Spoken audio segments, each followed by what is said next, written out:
అందరికి వందనాలు. బాగున్నారా? వాక్య భాగాన్ని మనం ధ్యానించుకుందాం. 1వ సమయాలు 1వ అధ్యాయము 8వ వచనాన్ని మనం ధ్యానించుకుందాం. ఆమె పెనిమిటైన ఎల్కానా, అన్న నువ్వెందుకు ఏడ్చుచున్నావు? అన్నాకు భర్త అయిన ఎల్కానా. అన్న వచ్చి ఏడుస్తూ ఉంది. తర్వాత నువ్వెందుకు ఏడ్చున్నావు? నీ భోజనం మానుట ఎలా? ఆహారము మానివేసి తర్వాత ఏడుపులను నిట్టూర్పులతో ఆమె ఏడుస్తుంది. నీకు మనోవిచారం ఎందుకు కలిగినదని అక్కడ భర్త అడుగుతున్నాడు. ఎందువల్ల విచారిస్తున్నావు? ఎందుకు మనోవిచారం, మనోవ్యాకులత, ఎందుకు దుఃఖం అనేసి. అయితే అన్నకు వచ్చి ఒకే బాధ, ఆమెకు వచ్చి బిడ్డలు లేని దానివల్ల ఆమె వచ్చి ఏడుస్తూ ఉంది, మొరపెట్టుకుంటూ ఉంది, ఆహారం మానివేసి అంగలార్చుకుంటూ ఉంది. అయితే భర్త తెలియచేస్తున్నాడు, 10 మంది కుమారుల కంటే నేను నీకు విశేషమైన వాడిని కానా? అంటే 10 మంది కంటే నేను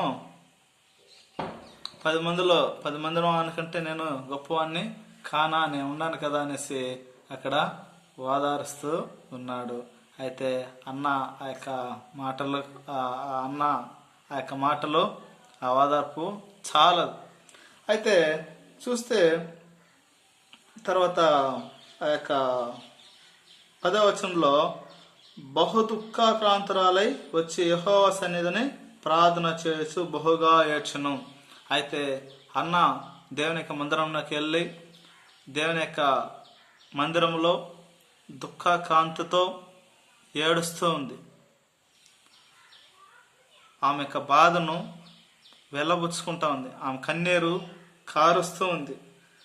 కాబట్టి ప్రార్థన చేయొచ్చు బహుగా ఏడ్చుచు అక్కడ ఏడ్చి ఏడ్చి ఏడ్చి ఏడ్చి దేవుని సన్నిధిలో ప్రార్థన చేస్తుంది.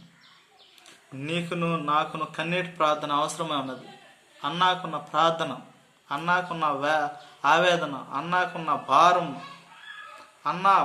అన్నకు లేనిది పొందుకోవడం కోసం అన్న మందిరంలోకి వచ్చి దేవుని సన్నిధిలోకి వచ్చి మొరపెడతా ఉంది. దేవుడు ఆలకిస్తున్నాడు. అయితే అక్కడ తెలియచేస్తా ఉంది 11వ వచనంలో, సైన్యములకు అధిపతి యెహోవా నీ సేవకురాలనైన నాకు కలిగి ఉన్న శ్రమను చూచి నీ సేవకురాలైన నన్ను మరొక జ్ఞాపకము చేసుకొని, అయితే నన్ను జ్ఞాపకం చేసుకో, నా మొర ఆలకించు, నా బాధ, నా దుఃఖము, నా ఆవేదన, నాకున్న కష్టం అన్నీ నువ్వు జ్ఞాపకం చేసుకో.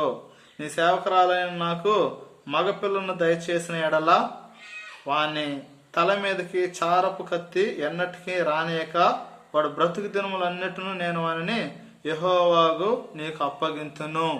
మొక్కుబడి చేసుకుంటా ఉంది.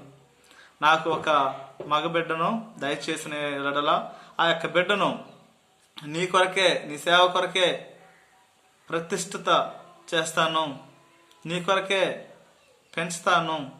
ఆ యొక్క చారపు కత్తి రాకుండా, తలనీలాలు తీయకుండా జీవితాంతం దేవుని యొక్క సేవకు నీ కొరకే అనేసి ఆ యొక్క మొక్కుబడి యెహోవాకు నీకు అప్పగింతునని మొక్కుబడి చేసుకొను. అయితే మరలా నీకే అప్పగిస్తానయ్యా, నువ్వు నాకు ఇచ్చినంటే మరలా నీకే ఇస్తాను ఆ బిడ్డను. ఆమె యెహోవా సన్నిధిని ప్రార్థన చేయుచుండగా ఏలి ఆమె నోరు కనిపెట్టుచుండెను. కాబట్టి దేవునికి ప్రార్థన చేసినప్పుడు ఆ యొక్క దైవ సేవకుడు ఆ యొక్క నోరును కనిపెడతా ఉన్నాడంట. అయితే ఆ యొక్క దైవ సేవకుడు ఏం చెప్తాడంటే ఆ యొక్క 17వ వచనంలో, అంతటా ఏలి నువ్వు క్షేమంగా వెళ్ళము, ఇజ్రాయేలు దేవునితో నువ్వు చేసుకున్న మనవి ఆయన దయచేయనుగా కానీ ఆమెతో చెప్పాను. నువ్వు నీ మనవి దేవుడు విన్నాడు, నీ ప్రార్థన దేవుడు విన్నాడు, నువ్వు అనుకున్నది జరుగుతుంది అనేసి అక్కడ ఆ యొక్క సేవకుడు చెప్పినాడు. ఆమె అతనితో, నీ సేవకురాలైన నేను నీ దృష్టికి కృప పొందిన గాక అనేను.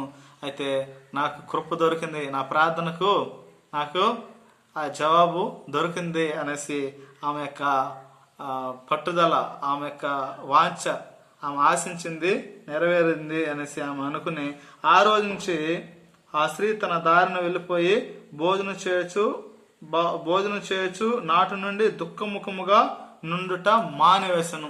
ఆ రోజు నుంచే బాధపడేది, నాకు కొరతగా ఉంది, నాకు బిడ్డలు లేరు అనేసి ఎన్నడూ కూడా బాధపడకుండా ఆ రోజు నుంచి దేవునికి మొరపెట్టి కన్నీరు గార్చి దేవుని సన్నిధిలో విడిచిపెట్టేసిన తర్వాత మరి జ్ఞాపకమే చేసుకోవాలి. తర్వాత ఆ యొక్క దేవుడు ఎలాగ మొక్కుబడి చేసుకునిందో అలాగనే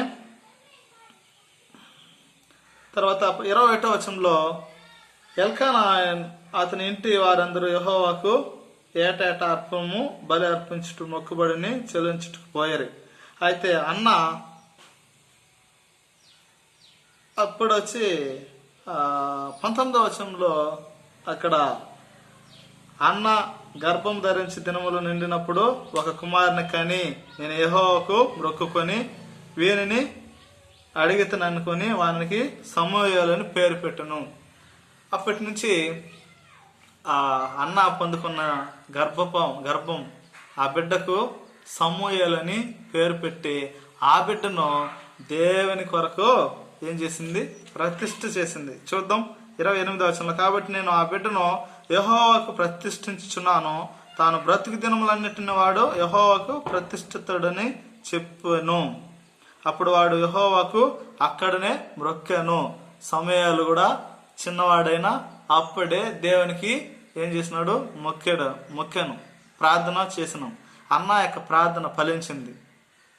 నీవును నేనును కన్నీటి ప్రార్థన వ్యర్థం కాదు. దేవుడు ఆ యొక్క మనవిని అలాగనే మనకు చేస్తాడు.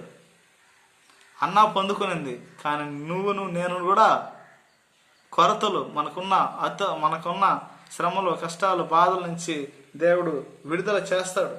మనకు కూడా దేవుడు ఖచ్చితంగా మన అనుకునేదంతా దేవుడు ఇచ్చే దేవుడు. కాబట్టి మనం దేవుని మీద ఆధారపడినప్పుడు, దేవునికి మనం అప్పగించినప్పుడు దేవుడు మనకిస్తాడు. అందుకే దేవుడు తెలియచేస్తున్నాడు, ప్రయాసపడి భారం మోసుకున్న సమస్త జనులారా నా యొద్దకు రండి, నేను మీకు విశ్రాంతిని కలుగు చేతును. విశ్రాంతినే కాదు, నెమ్మదిని, సంతోషాన్ని, సమాధానాన్ని, ఆయుస్సును, ఆరోగ్యం అన్నీ కలిగించేవాడు ఆయనే. ఆయన నమ్ముకోవాలి. ఇక వాక్యాన్ని దేవుడు దీవించును గాక. ఆమేన్.